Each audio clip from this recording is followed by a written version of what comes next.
आज आपण circle chapter मधला प्रॉब्लेम सेट 3 मधला क्वेश्चन 22 पाहूया. क्वेश्चन काय आहे? आपल्याला दोन सर्कल इंटरसेक्ट केले at point S and R आणि आपल्याला प्रूव्ह करायचे angle P R Q plus angle P S Q is equal to 180 degree. So आपण काय करणार इथं कन्स्ट्रक्शन करूयात, एस आर जॉईन करूयात. सो आपण इथं लिहूया construction join S R, join S R proof. समजा तुम्ही इथं पाहिलं तर हा जो अँगल आहे आर पी क्यू याने हा आर्क इंटरसेक्ट केला आणि इथं अँगल पी एस आर ने सुद्धा सेम आर्क इंटरसेक्ट केला. सो याचा अर्थ हा अँगल आणि हा अँगल काय असणार सेम. म्हणजे मी असं लिहू शकतो angle R P Q is congruent to angle P S R, angle P S R. Similarly इथं पण सेम ह्या अँगलने आर क्यू पी ने सेम आर्क हा आर्क इंटरसेक्ट केला आणि आर एस क्यू ने पण सेम आर्क इंटरसेक्ट केलाय. म्हणजे हा अँगल आणि हा अँगल सेम असणार. सो मी असं लिहू शकतो angle R Q P, angle R Q P angle Q S R, angle Q S R. त्याला रिझन लिहिणार मी theorem of angle between tangent and secant, theorem of angle between tangent and secant, tangent and second.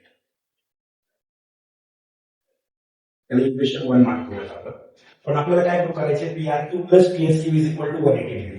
So 180 degree कसं काय ना आपण triangle P R Q consider करूया. So in triangle P R Q, in triangle P R Q इथं आपण triangle theorem वापरूया. Triangle theorem म्हणजे all अँगलची ऍडिशन काय असते 180 डिग्री. सो ट्रायंगल थेरम काय म्हणतात angle P R Q plus angle R P Q plus angle R Q P is equal to काय ना 180 degree by triangle theorem, triangle theorem. आता equation 1 मध्ये पहा हा जो आपला आरपीक्यू आहे हा आरपीक्यू म्हणजे काय अँगल पीएसआर आणि आरक्यूपी म्हणजे काय अँगल क्यूएसआर. सो आपण व्हॅल्यू सबस्टिट्यूट करूया. सो काय मग equation angle P R Q plus आरपीक्यूच्या जागी आपल्याला काय सबस्टिट्यूट करायचं अँगल पीएसआर प्लस अँगल आरक्यूपीच्या जागी काय सबस्टिट्यूट करायचं angle QSR is equal to काही 180. आपण इथे लिहूया फ्रॉम 1.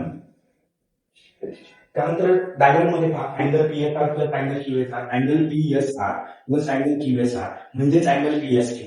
म्हणजे आपण असं लिहू शकतो angle P R Q plus angle P S Q is equal to काय ना 180. इथं आपण असं लिहू शकतो angle addition property, angle addition property. So आपलं proof P R Q plus P S Q is equal to 180.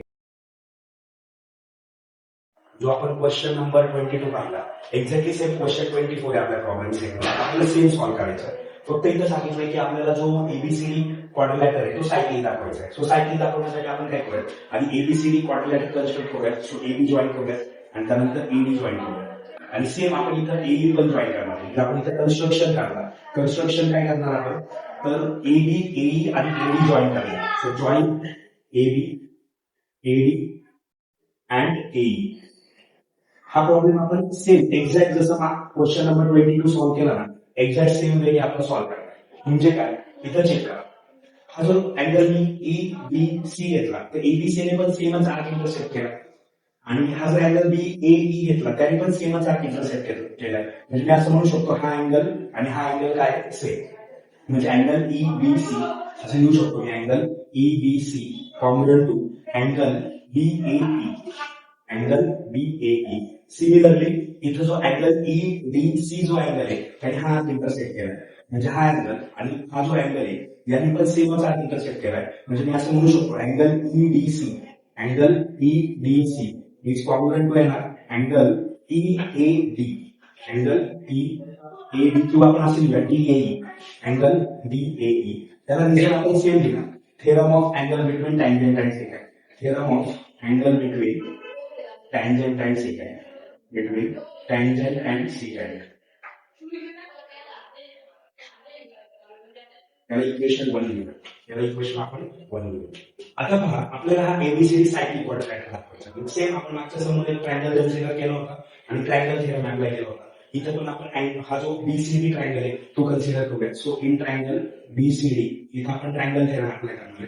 काय triangle theorem so angle BCD, angle BCD plus angle काय आहे इथं आपण म्हणूया DBC, angle DBC plus angle येणार आहे BDC, angle BDC is equal to 180 degree, is equal to काय येणार 180 डिग्री. त्याला आपण लिहिणार ट्रायंगल थेरम.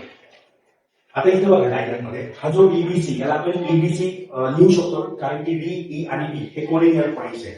मग इन्स्टेड ऑफ डीबीसी आपण असं लिहूया ईबीसी अँगल ईडीसी.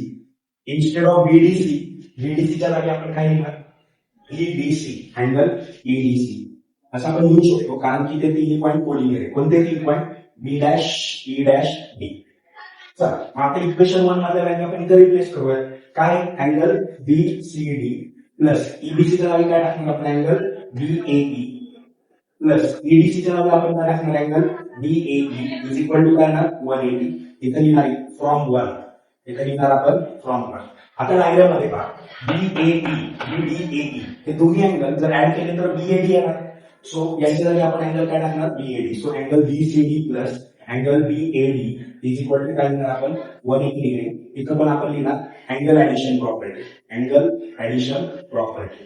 मला सांगा आता अपोजिट अँगल सप्लिमेंटरी नाही तर angle BOD plus angle BCD म्हणजे अपोजिट अँगल सप्लिमेंटरी म्हणजे हा काय झाला सायक्लिक क्वाड्रिलॅटरल. आपण असं लिहू शकतो की quadrilateral ABCD is a cyclic.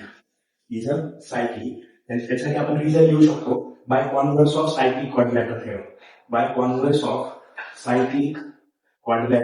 Theorem.